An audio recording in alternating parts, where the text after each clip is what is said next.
నిజామాబాద్ జిల్లా దర్పల్లి మండల కేంద్రంలో వికసిత భారత్ ప్రోగ్రాంను ఎంపీడీఓ కార్యాలయం పక్కనే నిర్వహించారు. డ్రోన్ ద్వారా కూడా పిచికారీ చేయొచ్చని వివరించారు. ప్రజలందరికీ కేంద్ర ప్రభుత్వ పథకాలు అందాలని వికసిత భారత్ అని పేరు పెట్టి కార్యక్రమాన్ని కేంద్ర ప్రభుత్వం నిర్వహించింది. ధర్మపురి నిజామాబాద్ ఎంపీ అరవింద్ ఆధ్వర్యంలో తెలంగాణ అభివృద్ధిపై కట్టుబడి ఉన్న తెలంగాణ మహిళలకి పొగ నుంచి విముక్తి కొరకు ఉచితంగా గ్యాస్ కనెక్షన్ భరోసా ఇస్తూ గ్యాస్ కనెక్షన్లు మంజూరు చేశారు.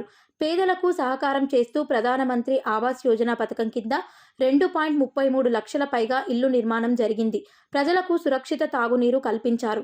అణగారిన వర్గాలకు సామాజిక భద్రత, పీఎం జన్ధన్ యోజన, ప్రజలకు ఆర్థిక సర్వజనిత కల్పన లక్ష్యంగా బ్యాంకులకు జీరో ఖాతాలు ప్రారంభం. సురక్ష బీమా యోజన ఈ పథకం కింద ప్రమాదం బీమా రక్షణ కల్పన దిశగా ప్రయత్నం, ఇంకా ఎన్నో పథకాలు ఉన్నాయి.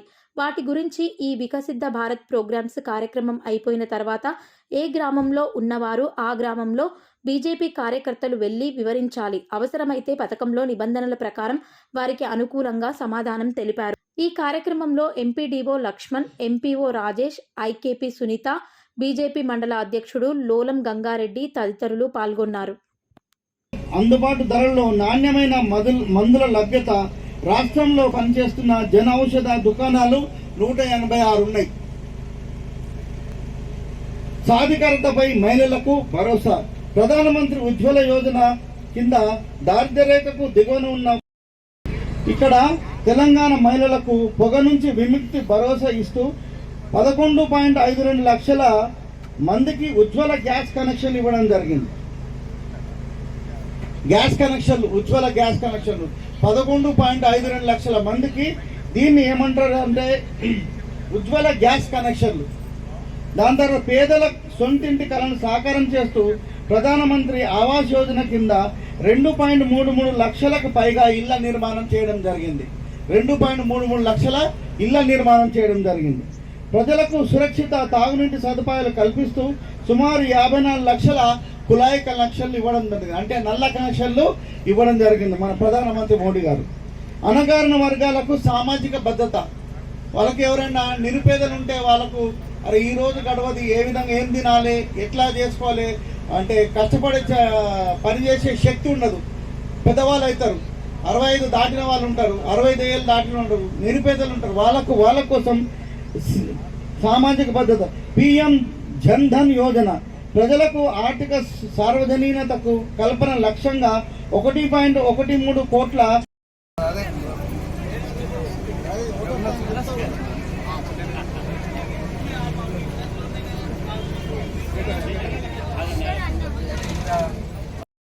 సెంట్రల్లో ఏ గవర్నమెంట్ ఉన్నా ఈ 15th ఫైనాన్స్, ఇప్పుడు ప్రజెంట్ మనకు 15th ఫైనాన్స్ అంటారు, ఇది ఆర్థిక సంఘం. ఈ ఫైనాన్స్ కమిషన్ నుంచి డైరెక్ట్గా మన గ్రామ పంచాయతీకే నిధులు వస్తాయి. ఇట్లా భారత రాజ్యాంగంలోనే మనకు ఏర్పాటు చేసింది. ఇప్పుడు ప్రజెంట్ 15th ఫైనాన్స్ కమిషన్ నడుస్తుంది. దాని ద్వారా గ్రామ పంచాయతీలు నిధులు ఇస్తారు. అంతేకాకుండా మనకు ప్రధానమంత్రి ఆవాస్ యోజన అని గ్రామ పంచాయతీ స్థాయిలో ఇది కూడా, అంటే ఇప్పుడు డబుల్ బెడ్రూమ్ అంటాం కదా, అట్లా సెంట్రల్ గవర్నమెంట్లో గృహ నిర్మాణాల కోసము ప్రధానమంత్రి గారు నిధులు ఇస్తారు ఈ స్కీమ్స్. అంతేకాకుండా గ్రామ సడక్ యోజన, ప్రధానమంత్రి గ్రామ సడక్ యోజన, వీరి పేర్లన్నీ వినకపో ఉండొచ్చు, కానీ అక్కడక్కడ బోర్డుల మీద రాసింది ఉంటాయి. అవి ఎంత 30 లక్షలు, 50 లక్షలు, 20 లక్షలు ఇట్లుంటాయి. అంటే అంత అమౌంట్ని మనకు ఇప్పుడు మీరు వెళ్తున్న సీసీ రోడ్లు, ఈ రోడ్లన్నీ ప్రధానమంత్రి గ్రామ సడక్ యోజన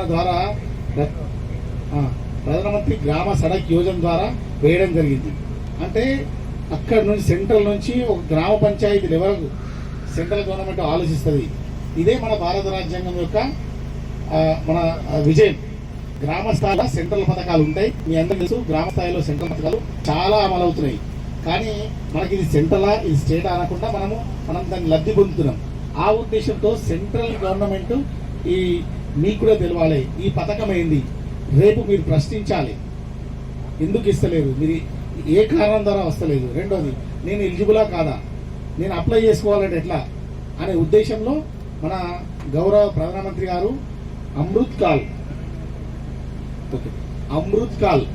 కాల్ అనంటే 75 సంవత్సరాలు మనకు స్వాతంత్రం వచ్చి పూర్తి చేసుకున్నాం. కాబట్టి ఇంకా మనకు ఒక రేషన్ కార్డు తీసుకోవాలంటే ఎట్లా, ఒక ప్రధానమంత్రి గ్రామ సడక్ యోజన అంటే ఏంది, మనకు ఉపాధి హామీ పథకం అంటే ఏంది తెలియకపోతే మనం ఇంకా ఇట్లా గ్రామంలో ఇట్లే ఉండిపోతే మనం నిరక్షరాస్యులుగా ఉండిపోతాము. మనకు ఒక జ్ఞానము, మనము భారతదేశం ప్రపంచంలో జగజ్జేతగా మనము ఉండాలంటే గ్రామ స్థాయిలో ఉన్న మనం కూడా యాక్టివ్గా ఉండాలి. భారతీయులు చాలా తెలివైన వాళ్ళు అనే ఉద్దేశం మీ అందరికి చేరాలనే ఉద్దేశంతో ఇట్లా గ్రామాల కొన్ని వేల రూపాయలు ఖర్చు అయినా కానీ ఇట్లా గ్రామాల్లో ఆ పథకాల గురించి విశిష్టత గురించి అధికారుల ద్వారా ప్రజలకు చేరవేయాలనే ఉద్దేశంతో మనకు గౌరవ ప్రధానమంత్రి గారు ఈ సందేశాన్ని దీన్ని నిలిపించడం కోసం మనకు ఇక్కడ వరకు చేర్చడం జరిగింది. మీ అందరికీ తెలియని విషయం ఏంటంటే ఈ జరుగుతున్న దాన్ని కూడా లైవ్ తీసి మనకు ఢిల్లీకి పంపించడం జరుగుతుంది. ఈ కార్యక్రమం మొత్తం సెంట్రల్ గవర్నమెంట్లో మన దరుపల్లి ఈ సమావేశం ఎలా అయిందనేది కూడా అక్కడ చూసుకుంటారు ఢిల్లీలో. అందుకోసమే ఈ వ్యాను ఈ అధికారులు ఈ సమావేశం డ్రోన్స్ ఇవన్నీ పంపించడం జరిగింది. ఇప్పుడు మీకు అందరు తెలుసు రేషన్ కార్డులు కూడా మన దర్పల్లిలో 10,732 రేషన్ కార్డులు ఉన్నాయి. దీంట్లో సాధారణంగా అన్నపూర్ణాని అంటే అన్నపూర్ణ కార్డులు మీ అందరూ తెలుసు, ఫ్రీగా అంటే 10 కేజీల రూపాయలు 10 కేజీల రైస్ ఇస్తారు. మనకు సాధారణ తెల్ల రేషన్ కార్డు ఈ అన్నిటి కూడా ఈ రైస్కి టోటల్గా దాదాపు 99% సబ్సిడీ. ఒక 30 రూపాయలకు కేజీ ఉంటే అందులో ఎంత మనం 1 రూపాయే కడుతున్నాం, అవునా? 27 రూపాయల పైగా సెంట్రల్ గవర్నమెంట్ ప్రతి కేజీ బియ్యానికి డబ్బులు ఇస్తుంది. అంటే ఇంత మొత్తంలో భారీ మొత్తంలో రాయితీ మీరందరూ చూసారు. కరోనా టైంలో విలువలు ఆడిపోతే మనకు ప్రధానమంత్రి గరీబ్ కళ్యాణ్ యోజన అనే పేరుతోని ఫ్రీగా రైస్ను పంచారు. ప్రతి ఒక్కరికి ఫ్రీగా రైస్ పంచారు. దాంతో మార్కెట్లో కరోనా టైంలో శ్రీలంకలో కరోనా టైంలో జింబాబ్వేలో కరోనా టైంలో పాకిస్తాన్లో అడక తిన్నారు జనాలు. సూపర్ మార్కెట్ల మీద పడి దోచుకున్నారు. కానీ మన దేశంలో మీకేమన్నా తక్లీఫ్ అయిందా? ఏమీ కాలే. కారణం కింది స్థాయి వరకు మనకు రేషన్ షాప్ ద్వారా ఫ్రీగా కనీసం తిని మనం ఇంట్లో కూర్చొని ఉండడానికి కోసము రేషన్ షాప్ ద్వారా ఫ్రీగా రైస్ ఇచ్చారు. ఆ విధంగా మన దేశంలో ఆ విధంగా మన అన్నదాతల ఆ గోదాంలో ఏదైతే రైస్ ఉందో దాన్ని సప్లై చేసి ఫ్రీగా మనం ఈరోజు ఎక్కువ మరణాలు సంభవించకుండా ఉన్నాము అంటే కారణం సెంట్రల్ గవర్నమెంట్ అందించిన మనకు కరోనా టైంలో ఇంజక్షను, ఆ రైస్.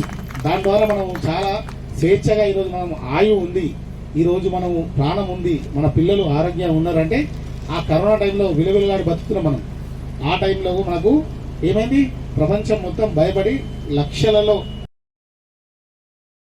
రూపాయలు సంవత్సరానికి ఒక కుటుంబానికి 5 లక్షల రూపాయలు కేంద్ర ప్రభుత్వం ఇస్తుంది. ఇప్పుడు కొత్తగా వచ్చిన ప్రభుత్వము 10 లక్షలు అనే స్కీము. ఇది రెండు కలిపి ఒకటే. ఆరోగ్యశ్రీ ఆయుష్మాన్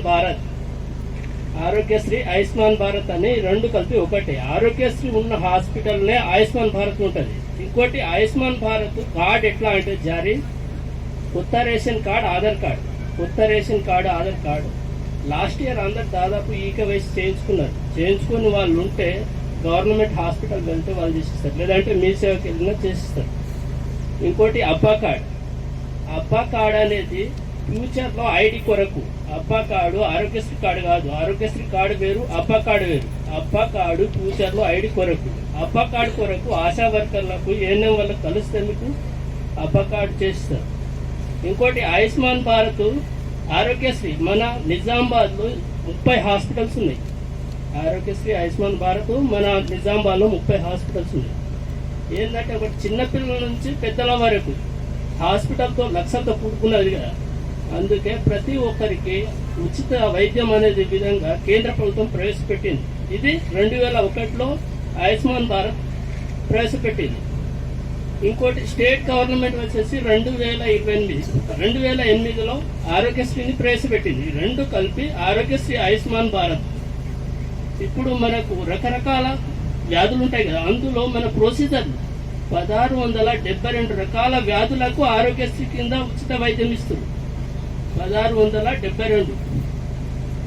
ఒకటి అపెండైటిమీ, కాలు చేతులు ఇరిగిన, కిడ్నీలో రాళ్ళు, కిడ్నీ స్టోను, డయాలసిస్ అంటే కిడ్నీ పాడైన వాళ్ళకు. అది డయాలసిస్ కొరకు వెళ్తే బస్ పాస్కి ఇంకోటి వాళ్ళకు పింఛన్ కూడా ఇస్తారు ఆరోగ్యశ్రీ కింద. మన దగ్గరలో అయితే డిజిటల్ అయింది. ఇప్పుడు నిజామాబాద్లో 5 రకాల హాస్పిటల్స్ ఉన్నాయి, మన దగ్గరలో డిజిటల్ అయింది. ఇంకోటి పక్కనకి వెళ్తే ఆర్మూర్ ఉంది, కిడ్నీ ఫెయిల్ అయిన వాళ్ళకు అది ఉచితంగా ఇస్తారు. ఇంకోటి గర్భసంచి ప్రాబ్లం, గర్భసంచిలో గడ్డ కానీ గుండె జబ్బులు కానీ ఇలాంటి అనేక రకాల వ్యాధులకు ఆరోగ్యశ్రీ కింద ట్రీట్మెంట్. అదే కాకుండా మన దర్పల్లి హాస్పిటల్కి వస్తే కొత్త రేషన్ కార్డు ఆధార్ కార్డు వస్తేనే మేము గ్లూకోజ్ పెడుతున్నాం. ఈ విషయం మీరు గమనించాలి. ఆరోగ్యశ్రీ కిందనే మేము మన దర్పల్లి కింద ఎవరికైనా కడుపు నొప్పితోటి కానీ జ్వరాలతోటి వచ్చినా కూడా మేము ఆరోగ్యశ్రీ కింద ట్రీట్మెంట్ ఇస్తున్నాం. ఆధార్ కార్డు కొత్త రేషన్ కార్డు తీసుకొని రావాలి. ఇంకోటి హాస్పిటల్ పేరు చెప్తా. Government hospital Nizamabad, Hindu cancer hospital, Pragathi hospital, Manorama, Medicover, ఈదా, ఆర్ఆర్ లైఫ్, ఇంకా వచ్చేసి మెడిసిటీ, సంకం hospital, city life, city scan, ఇంకా శ్రీ విష్ణు హాస్పిటల్. ఇలా 30 రకాల హాస్పిటల్ ఆరోగ్యశ్రీ కింద. ఇంకోటి ఒక హాస్పిటల్లో వైద్యం ఇంకో హాస్పిటల్లో కాదు, గుండె సంబంధించింది 4 హాస్పిటల్స్ ఉన్నాయి Nizamabad. Medicover hospital, Pragathi hospital, ప్రతిభ హాస్పిటల్, మనోరమ హాస్పిటల్. ఈ 4 హాస్పిటల్ని గుండె సంబంధించిన వ్యాధులు అయితే, వేరే హాస్పిటల్కి వెళ్తే గుండె సంబంధించిన కాదు. ఇంకోటి చిన్నపిల్లలకు సంబంధించి 4 హాస్పిటల్ ఉంటాయి. అమృత లక్ష్మి, ప్రతిభ అండ్ మనోరమ అండ్ ప్రగతి. ఈ 4 హాస్పిటల్లో చిన్నపిల్లలకు సంబంధించి వేరే హాస్పిటల్లో వెళ్తే ఆరోగ్యశ్రీ కింద కావు. ఇంకోటి గర్భసంచి ప్రాబ్లం కానీ, అపెండైటిస్ కానీ, కంతి లాంటిది కానీ, కడుపు నొప్పితోటి, ఇంకోటి పేగులు వాపు కానీ అలాంటి మొత్తం గవర్నమెంట్ హాస్పిటల్నే ఆరోగ్యశ్రీ కింద చేస్తారు. బయట వేరే ప్రైవేట్ హాస్పిటల్లో చెయ్యరు. అంటే హాస్పిటల్ ప్రొసీజర్ ఉంటుంది. కొన్ని హాస్పిటల్ గవర్నమెంట్ హాస్పిటల్ కావాలి, కొన్ని ప్రైవేట్ హాస్పిటల్ కావాలన్నట్టు. ఇంకోటి నా నంబర్ నోట్ చేసుకోండి, 9491315308. ఏ విధమైన ఆరోగ్యశ్రీ సంబంధించిన ఉన్నా నాకు కాల్ చేస్తే నన్ను సంప్రదిస్తాను. Thank you. వాళ్ళకు కూడా తెలుసు ఇవి బాధలన్నీ. వీళ్ళు సరిగ్గా స్పందిస్తారు. ఏ ముద్ర లోన్లకు కూడా పోయినప్పుడు కూడా స్పందించక, సరి అయినట్టు చెప్పక వీళ్ళు ఇప్పటిదాకా కూడా కాలం చేసిర్రు. ఇది సరైన పద్ధతి కాదు, మార్చుకోవాలి. వారు కూడా సహకరించాలి ప్రజలకు. ఇప్పుడు ఏం చెప్పారు, ప్రజలకు అన్ని విధాలుగా అందినప్పుడే మనందరం మంచిగున్నప్పుడు. ఒక్కడు బతికితే మంచిదా, అందరం బతికినప్పుడు మంచిదా? కాబట్టి అందరికి కూడా మనం అందజేయాలా. ఇది మా ఛానల్ ని లైక్ చేయండి, షేర్ చేయండి, సబ్స్క్రైబ్ చేయండి. మరిన్ని అప్డేట్స్ కోసం పక్కనే ఉన్న బెల్ బటన్ నొక్కండి.